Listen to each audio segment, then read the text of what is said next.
Lire là dans le livre des morts, chapitre 169, ton corps glorieux repose dans le sein de Ra, au milieu des hiérarchies célestes. Ton corps glorieux. Vous voyez qu'il est évoqué quand même. Pas de doute. Bon, la phrase d'avant aussi mériterait d'être interprétée parce que il y a bien l'idée du corps de conscience coagulé.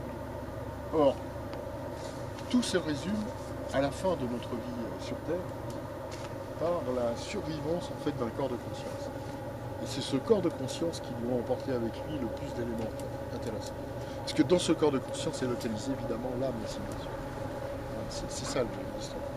Alors, de même que devenant Horus, tu as acquis un corps glorieux, Saou.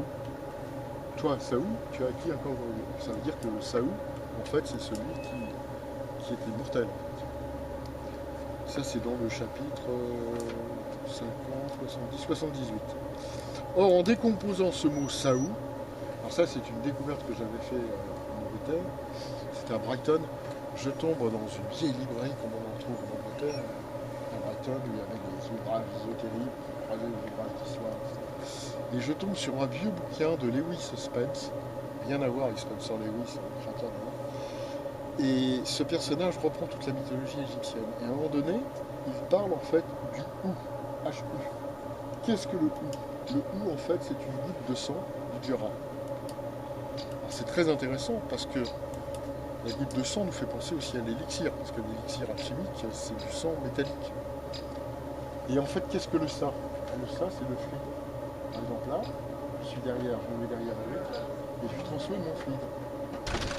Et en fait, dans les représentations égyptiennes, en fait, c'est le dieu, Osiris, d'autres dieux, qui transmettent en fait leur fluide. En fait, le terme qu'on utilise en français, c'est adombrer.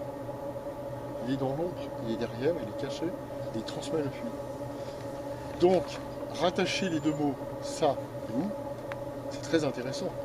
Parce que ça veut dire qu'en fait, une goutte de sang du Djara, donc de l'élixir alchimique finalement, associé au fluide divin, donne le corps d'immortalité. C'est magnifique comme idée. Vachement important. On peut capter. J'ai vu